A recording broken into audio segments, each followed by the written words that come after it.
Hello hi నమస్తే. బాగున్నారా? నేను బాగున్నాను. మీ అందరూ బాగుండాలని మనస్ఫూర్తిగా కోరుకుంటున్నాను. మీ అందరూ బాగుండాలి అని కోరుకుంటున్నాను కాబట్టే ఒక మార్వెలస్ స్టోరీతో మీ ముందుకొచ్చా. ఈ స్టోరీ కంటే ముందు నేను ఒక విషయం చెప్పాలి. సిద్ధార్థ్ రెడ్డి అని చెప్పి one of my Facebook friends మొన్న మధ్య ఒక మంచి కొటేషన్ పెట్టాడు అతను. అది చదివిన తర్వాత నాకు అనిపించింది నిజమే కదా, ఇది చాలా రిలేటబుల్గా ఉంది కదా అని చెప్పి. ఆ కొటేషన్ ఏంటంటే, మనం ఇంట్లో ఉంటున్నప్పుడు ఇంట్లో వాళ్ళ దగ్గర ఉంటున్నామా, ఇంట్లో వాళ్ళకి దగ్గరగా ఉంటున్నామా అని ఆలోచిస్తే మనం ఇంట్లో ఉన్నంతసేపు మొబైల్కి దగ్గరగా ఇంట్లో వాళ్ళ దగ్గర ఉంటున్నామని అర్థమవుతోందని పెట్టాడు.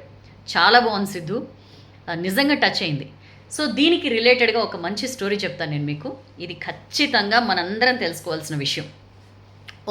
అనగనగా ఒక స్కూల్లో ఒక టీచరు, ఆల్మోస్ట్ ఒక పెద్ద క్లాసులు కూడా కాదు, ఫస్ట్ ఆర్ సెకండ్ క్లాసెస్ అనమాట.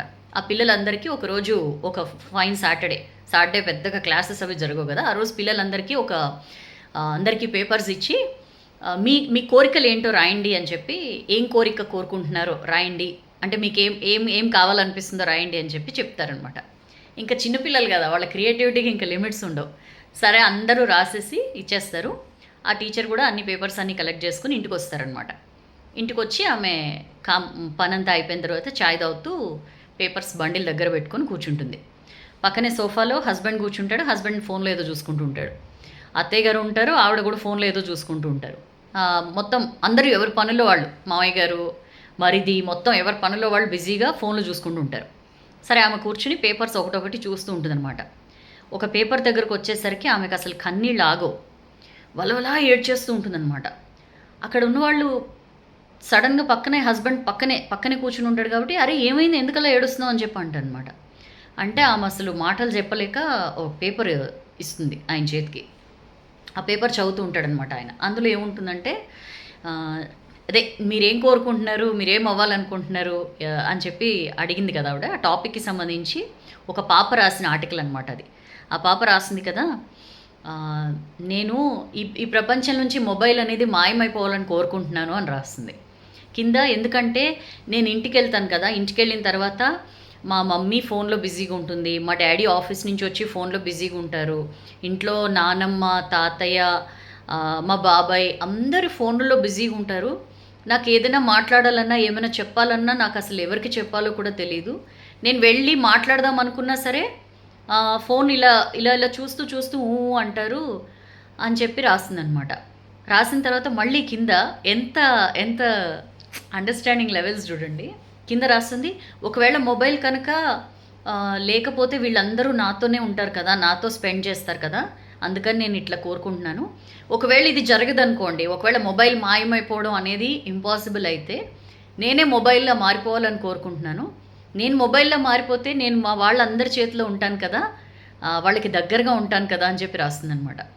అది చూసి హస్బెండ్ కూడా, అంటే టీచర్ వాళ్ళ హస్బెండ్ కూడా చాలా ఎమోషనల్ అవుతారు. ఇంతకీ ఇది ఎవరు రాశారు అంటే, ఇంకా టీచర్ ఇంకా ఆపుకోలేదన్నమాట.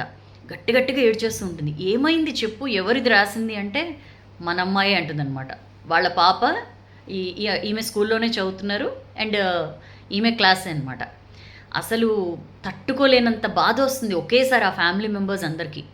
ఇది ఒక చిన్న స్టోరీయేనండి. చిన్న స్టోరీలో మనం ఒక చిన్న పాప మనసులో ఏముందనేది మనకి స్టోరీలో కనిపిస్తుంది. బట్ ఈ ఒక్క చిన్న పాపనే కాదు, ఇన్ఫ్యాక్ట్ ప్రజెంట్ జనరేషన్లో మన అందరి ఇళ్లలో ఇదే పరిస్థితి అని చెప్పడంలో ఎట్లాంటి డౌట్ లేదు. నిజంగా చెప్తున్నా. ఎందుకంటే ఎంతసేపు ఫోనే. మన సౌలభ్యం కోసం మనం అడ్వాన్స్డ్ టెక్నాలజీని మన అవసరాలకు ఉపయోగించుకోవడం కోసం తెచ్చుకునే ఈ ఫోన్ అనేది ఇవాళ రేపు మనల్ని బానిస చేసింది. మనకి కావాల్సినప్పుడు ఫోన్ చూడాల్సింది పోయి, అది ఎప్పుడు పడితే అప్పుడు ఫోన్ లేకుండా మనం ఉండలేని సిచ్యుయేషన్కి మనల్ని తీసుకొచ్చిందంటే ఏ స్థాయిలో మనం దీనికి అడిక్ట్ అయిపోయామో మనకు అర్థమవుతుంది. నిజంగా ఈ స్టోరీలో ఆ చిన్న పాప ఫీల్ అయినట్లు ఇవాళ మన ఇళ్లలో కూడా చాలామంది పిల్లలు ఫీల్ అవుతుండొచ్చు. సౌజన్యాన్ని ఊరుకో, పిల్లలే ఫోన్లకి ట్యాబులకి అతుకుపోయారని అంటారా? ఇది కూడా మీ తప్పే. మీ తప్పు కాదు, మన తప్పే. బికాజ్ మనం ఎంతసేపు మనం ఫోన్ చూసుకోవడానికో, లేకపోతే మనం ఏదైనా ఎంటర్టైన్మెంట్ చూడడానికో, లేకపోతే మనం ఎక్కడికైనా బయటకు వెళ్ళడానికో, లేకపోతే మనకి తొందరగా అయిపోతుంది, పిల్లలకి తొందరగా అన్నం తినిపించేయచ్చనో మనం వాళ్ళకి చిన్న వయసు నుంచి చాలా చిన్న వయసు నుంచే మనం మొబైల్స్, ట్యాబ్స్ ఇట్లాంటి గ్యాడ్జెట్స్ అలవాటు చేస్తున్నాం. మీరు గుండె మీద చేసుకొని చెప్పండి, నేను చెప్పేది నిజమా కాదా? కదా? ఇదివరకు కూడా ఉన్నామండి. మనందరం పెరిగాం ఫర్ దట్ మ్యాటర్. మనందరం కూడా తిన్నాం. కాకపోతే ఇప్పుడు ట్యాబ్ చూస్తూ, ఫోన్ చూస్తూ 10 నిమిషాల్లో తినే పిల్లలు, ఇదివరకు మన చిన్నప్పుడు మేబీ ఒక 20 మినిట్స్, హాఫ్ అన్ అవర్ పట్టేదేమో. ఈ మాత్రం మనం స్పెండ్ చేయలేమా పిల్లల కోసం అనిపిస్తుంది. కూర్చుని కబుర్లు చెప్పి, కథలు చెప్పి, పిల్లలకి అన్నం తినిపించేంత ఓపిక లేక మనం ఆ ట్యాబ్లు, ఫోన్లు వాళ్ళకి అలవాటు చేస్తుంటే, బికాస్ ఒక 3 మంత్స్ లేదా 6-7 మంత్స్ బేబీ అయితే నాకు ఫోన్ కావాలి, ట్యాబ్ కావాలని అడగరు కదా. మనం అలవాటు చేస్తేనే వాళ్ళకి అలవాటు అవుతుంది. ఇట్లా ఇది పెరిగి పెరిగి పెరిగి ఇంతటి దారుణమైన సిచ్యుయేషన్కి వస్తుంది. ఖచ్చితంగా మనం దీనికి ఎక్కడో అక్కడ ఫుల్ స్టాప్ పెట్టాల్సిన అవసరం ఉంది. సౌజన్య భలే చెప్తావు, ఫోన్ వదిలేస్తే నీ స్టోరీలు ఎట్లా వింటామంటారా? I do agree. See, phone వదిలేయండి, ఫోన్ పడేయండి, ఫోన్ చూడకండి అని నేను అనట్లా. But please restrict yourself. దీని మీద మనం స్పెండ్ చేస్తున్న టైంని కంట్రోల్ చేయడానికి ప్రయత్నించండి. లైక్ కొన్ని విషయాలు చెప్తా. డెఫినెట్లీ ఇందులో నాకు కూడా చాలా వర్తిస్తాయి. సో మీతో పాటు నేను కూడా నేర్చుకుంటున్న ఇష్యూస్ ఇవి. ఫోన్ ఎప్పుడైనా సరే మనం ఏదైనా పని చేస్తున్నప్పుడు ఫోన్ అందుబాటులో పెట్టుకోకండి, దూరంగా పెట్టండి ఫోన్. అప్పుడు ఏమవుతుందంటే, ఫోన్ మోగినప్పుడు వెళ్ళి మాట్లాడడం ఒకటి, అవసరం ఉన్నా లేకున్నా ఊరికే ఫోన్ చూడడం ఒకటి. ఈ ఊరికే ఫోన్ చూడడం ఎప్పుడు జరుగుతుందంటే, ఫోన్ మనకి దగ్గరగా ఉన్నప్పుడు. So try to keep it as far as possible from you. అది దూరంగా ఉన్నప్పుడు మనం దాని దగ్గర దాకా వెళ్ళి ఫోన్ చూడాలి అనే ఏదైతే అది వస్తుందో అది కాస్త తగ్గుతుంది. ఆ డిజైర్ని మీరు కంట్రోల్ చేయగలుగుతారు, అక్కడెక్కడో ఉంది కదా అని చెప్పి. నెంబర్ 1. నెంబర్ 2, సాధ్యమైనంత వరకు నోటిఫికేషన్స్ ఆఫ్ చేసి పెట్టుకోండి. మీకు మరీ ప్రతి యాప్కి నోటిఫికేషన్స్ ఉంటాయి, వాటన్నిటిని డిజేబుల్ చేసి పెట్టుకోండి. మరీ ఇంపార్టెంట్ దట్టు, ఇది కంపల్సరీ. పిల్లల స్కూల్ విషయమో, పిల్లల టీచర్కి సంబంధించో, లేకపోతే మీ హస్బెండ్ లేదా వైఫ్ నుంచో, లేకపోతే మీ తల్లిదండ్రులకి సంబంధించిన నెంబర్స్ తప్పించి, మీ సిబ్లింగ్స్ ఇలా ఇంపార్టెంట్ నెంబర్స్ తప్పించి మ్యాక్సిమం వాట్సాప్లో కూడా నోటిఫికేషన్స్ ఆఫ్ చేసుకునే అవకాశం ఉంటుంది, మ్యూట్లో ఉంచుకునే అవకాశం ఉంటుంది. సో సాధ్యమైనంత వరకు మ్యూట్లో ఉంచుకునే ప్రయత్నం చేయండి. ఈ అనవసరమైన యాప్స్ని ఇన్స్టాల్ చేసుకోవడం మానేయండి. అండ్ యాప్స్కి సంబంధించి నోటిఫికేషన్స్ డిజేబుల్ చేసి పెట్టుకోండి. ఇంకా డిజిటల్ డీటాక్సిఫికేషన్, ఇది చాలా ఇంపార్టెంట్. యాక్చువల్లీ నేను కొంతకాలం ఫాలో అయ్యాను, తర్వాత మరి ఏమైందో నేను మానేశాను. ఇంక నుంచి మళ్ళీ స్టార్ట్ చేయాలనుకున్నాను. ఈ స్టోరీ నా కళ్ళు తెరిపించింది. వారంలో ఒకరోజు డిజిటల్ డీటాక్సిఫికేషన్. మీరు బాడీకి ఎట్లయితే డీటాక్సిఫై చేసుకుంటారో అట్లా మన మైండ్ని కూడా ఈ డిజిటల్ వరల్డ్లో డీటాక్సిఫికేషన్ అనేది చాలా ఇంపార్టెంట్. కనీసం వారంలో ఒకరోజు ఏదైతే మీకు హాలిడే ఉంటుందో ఆ రోజు ఫోన్ని సాధ్యమైనంత వరకు చూడకుండా ఉండే ప్రయత్నం చేయండి. ఫోన్ కాల్స్ వస్తే అటెండ్ అవ్వడం ఓకే, బట్ ఈ సోషల్ మీడియా వీటన్నిటికీ దూరంగా ఉండే ప్రయత్నం చేయండి. ఒకవేళ ఏం తోచట్లేదు, మనకి ఆల్మోస్ట్ ఏదైనా ఒక ఎడిక్షన్ అయిన తర్వాత ఈ విత్డ్రావల్ సిమ్టమ్స్ ఉంటాయి కదా, పిచ్చెక్కినట్లు ఉండడం, ఇవన్నీ. మంచి సినిమా ఏదైనా చూడండి, చక్కటి కామిక్ మూవీ చూడండి, లేకపోతే పిల్లలతో కలిసి వాళ్ళ ఏజ్కి సంబంధించిన మూవీస్ చూడండి, పిల్లలతో మాట్లాడండి. అంతకు మించిన టైం స్పెండింగ్ ఇంకే ఉంటుంది. పిల్లలతో కలిసి బయటికి వెళ్ళండి, లేకపోతే ఊరికే అట్లా నేచర్లో ఒక వాక్కి వెళ్ళండి. ఏమి తోచకపోతే జస్ట్ అట్లా బయటికి వెళ్ళిపోండి, లేదా మీతో మీరు టైం స్పెండ్ చేయండి. ఎన్ని ఉన్నాయండి, మనం ఒక్కసారి దీన్ని పక్కన పెట్టి చూడాలే తప్ప ప్రపంచం చాలా పెద్దది, చాలా మీకు కనిపిస్తాయి. మనం ఏంటంటే ఎంతసేపు ఈ బుజ్జి దానిలో దూరిపోయి ఇదే ప్రపంచం, ఇదే లోకం అనుకుంటున్నాం. So please try to avoid it. And ఇంకొక వెరీ ఇంపార్టెంట్ విషయం ఇది. ఖచ్చితంగా చిన్నప్పుడు స్టార్ గుర్తు పెట్టుకునే వాళ్ళం కదా, వెరీ ఇంపార్టెంట్ అంటే, అట్లాంటి ఇంపార్టెంట్ విషయం ఇది. ఎవరైనా మీతో మాట్లాడుతున్నప్పుడు ఫోన్ చేతిలో ఎట్టి పరిస్థితిలో పెట్టుకోకండి.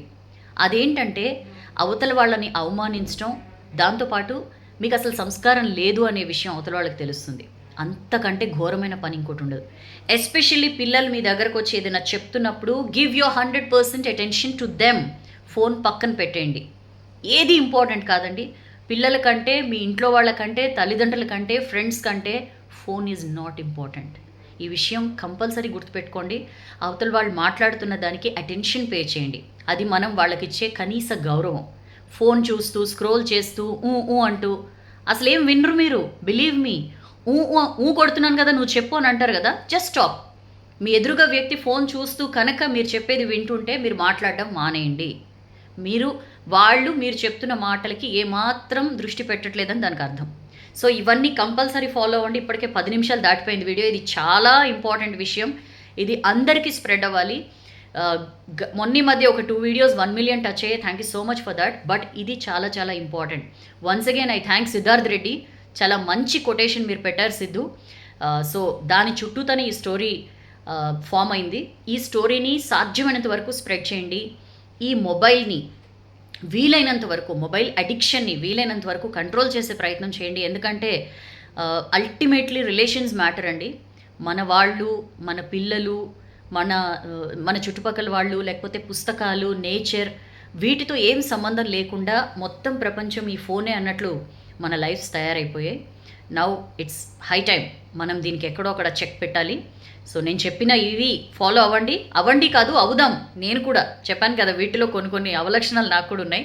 నేను కూడా మార్చుకోవడానికి ప్రయత్నిస్తాను, మీరు కూడా మార్చుకోవడానికి ప్రయత్నించండి. అండ్ ఇంకా ఏం చేయొచ్చు, మొబైల్ అడిక్షన్ని కంట్రోల్ చేసుకోవడానికి ఇంకా ఏం చేయొచ్చో కింద మీరు కూడా కామెంట్ సెక్షన్లో పోస్ట్ చేయండి. ఎందుకంటే అన్డౌటెడ్లీ మనం అందరం దీనిలో ఇరుక్కుపోయి ఉన్నాం.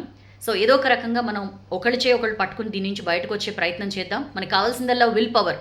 ఖచ్చితంగా చెయ్యాలి అన్న విల్ పవర్ ఉండాలి, కానీ ఏది అసాధ్యం కాదు. సో ఇవాళే కాదు, ఇప్పుడే మీరు డిసైడ్ అయిపోండి. ఈ స్టోరీ చూసిన తర్వాత డెఫినెట్లీ ఈ మొబైల్ అడిక్షన్ నుంచి మనం దూరం అవ్వాలి అని. అండ్ వీలైనంత ఎక్కువ మందికి ఈ విషయాన్ని షేర్ చేయండి.